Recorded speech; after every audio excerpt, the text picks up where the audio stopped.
So can we talk about whether we can improve our language skills in a month of study abroad? Sure. Yep. So have you ever studied abroad before? In Finland, but not necessarily for learning Finnish. It was more for playing hockey. Okay, so how long were you in Finland? I was there for about 8 months. I'd say about 8 months. Yeah. Okay, and you went there to play, did you say ice hockey? Yeah. Okay, so let's see. Did you study the language in Finland? What's it called? What's the language called? Finnish. Finnish. Okay. So I didn't study it in school, but I definitely studied it like naturally. I didn't try like learning by books. I would learn words through my friends. The first thing I learned was words that was commonly used in the school because I went to school there. I went to high school, and then because I played hockey, the first words I learned was basically all words to do with hockey because my coach couldn't speak English. So I learned Finnish very naturally. I couldn't speak it very well because I wasn't really focused on the grammar, but because I heard it so much around me and like really took time to learn vocabulary, I would say like I could understand like 70%, maybe 60% of what people were saying. So like it definitely makes a difference, even if you're not going there to specifically learn it structure wise. Like learning it, going abroad definitely helps if you put some effort in.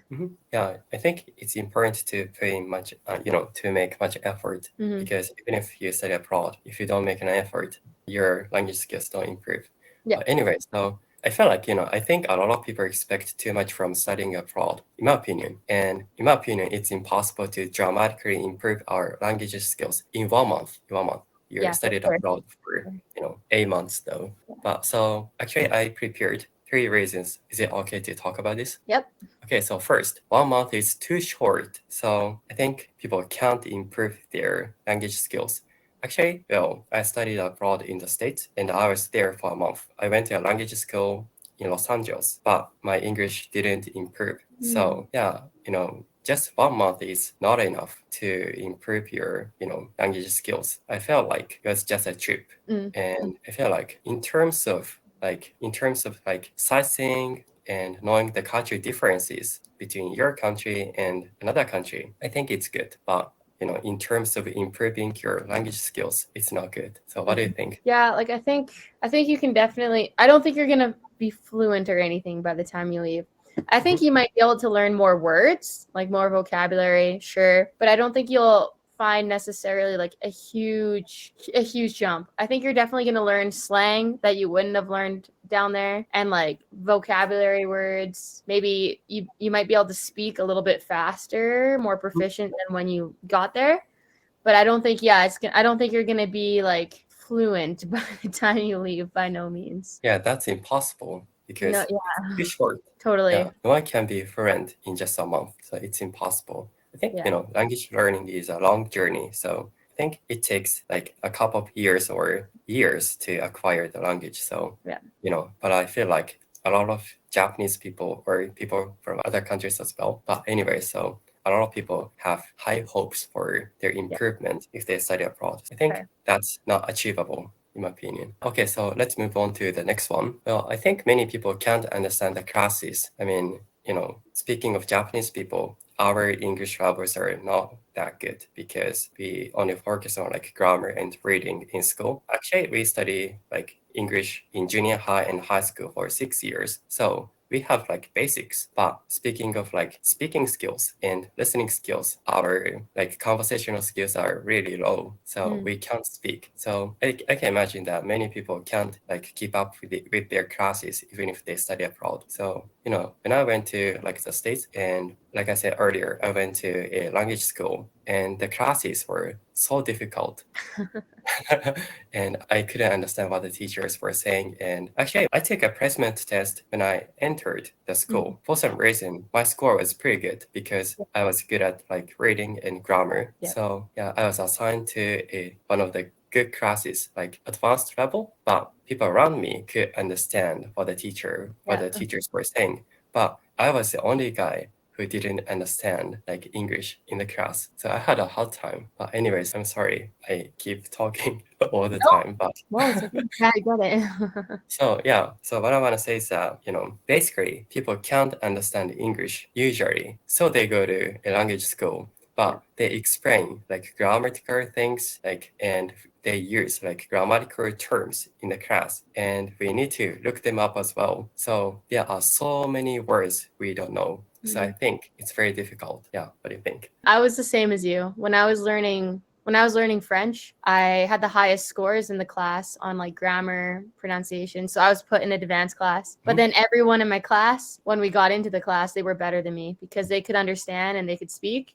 But I was only good at like written. So I totally agree. I think that if you are going to go abroad, that before you leave, like you should be taking like online classes, like what you and me are doing, for at least like a couple months before you go, because then at least you're used to speaking and listening. Yeah, I totally agree with you. I think people should prepare beforehand because nowadays there are so many tools we can use. And if you use like online English lessons or online Japanese lessons in your case, we can talk with people from different countries, so we can prepare beforehand. But I feel like people who think that study abroad is going to work out, they just study abroad. Some of them prepare beforehand, but others don't. And yeah, I think that's not good. People should prepare beforehand. People should do what they can do in their own country beforehand, before they leave. It'll help a lot. Yeah. And, in my opinion, I talk about this many times, but I think there are three important components. So there are three important like basics. So like grammar, pronunciation, and basic vocab. We can learn all of them in Japan. And then if we go to like an English-speaking country, we can only practice speaking, right? So I think people should focus on output rather than input if they study abroad, in my opinion. I agree. Yeah. Yeah. Okay, so let's move on to the last one. I think some people don't make much effort even when they study abroad. Yeah, this is what I thought when I studied abroad in the States. And I think I was one of them, to be honest, because my English was so terrible that like I gave up, speaking English there. And I was hanging out with Japanese people all the time. And I spoke Japanese all the time, and I just enjoyed sightseeing. So yeah, that was terrible in terms of improving my English skills. Fair. It's fair. Yeah. When I went to Finland, I was lucky because, like I said, I played on a hockey team, and a lot of the girls on my team couldn't speak English. So anytime I was with my hockey team, which was every day, and every weekend I was on trips with them, I had to practice Finnish, which was really good because when I went to school, there was one other exchange student and he was from Mexico and he liked to speak English to me all the time and we hung out a lot. So at school, I would speak English a lot with him, but at least outside of school and sports, I would speak Finnish and Finnish at the house. So I was lucky that I had to because the people around me couldn't speak English, except for my one friend that ruined it, but that's okay. Yeah.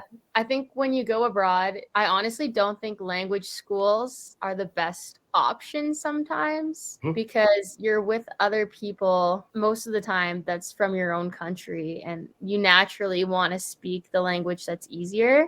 I honestly think it's better to like meet people from that country, like join like a meetup app, join like any app or go to the gym, just meet someone and talk to someone that way rather than doing language classes because you're just gonna, like you said, you'll meet people and just start talking in your own language if you can. Yeah, I agree because when I was at the language school, I spoke Japanese and there were so many Japanese people and it was very easy for me to, switch back to Japanese. So yeah, like you said, I think it might be better to meet someone from that country and practice speaking your target language. Yeah. Yeah, nowadays there are so many tools we can make use of. For example, like Google, YouTube, online English lessons. So I think people should use them before studying abroad. And if they can prepare beforehand, then I think their study abroad period will be more effective. So yeah, I think what I want to say is that they should more focus on like input in Japan and they should do all of what they can do and then they should study abroad. Yeah. If they do that,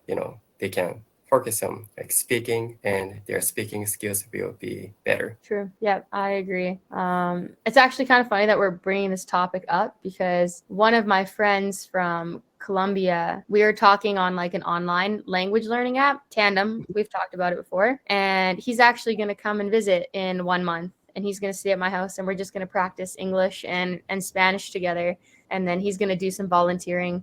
There's also like in certain countries, you can stay at places for free and you can do volunteer programs. So that's a really good option too, because you can like do volunteer work, and you can stay there for free. And at the same time, you're studying the language because you have to speak to people that's native in that language. So that's a really good idea outside of language programs. Oh, I didn't know that. Yeah. So so you can stay at someone's house or at a accommodation for free if you volunteer. Yep. Okay, it's interesting. There's some programs. A lot of them are like on farms, and you go to a farm and you help out on the farms, but some's also community service. So Canada offers a few programs in all of the major cities, and that's a good option to meet people who speak English and practice. Yeah, that would be fun. I think that's nice because I think some people don't have much money. So if they, join that kind of like program, they can get a place they can stay at. So that's nice. Yeah. I didn't know about it either until my friend told me. So. Oh, okay. Yeah, cool. Nice. By the way, so when did you go to Finland? You were talking about Finland, and you were in Finland for 8 months. So when I old was were you? 16 years old. Okay, so when you were in high school. Yeah. Well, nice.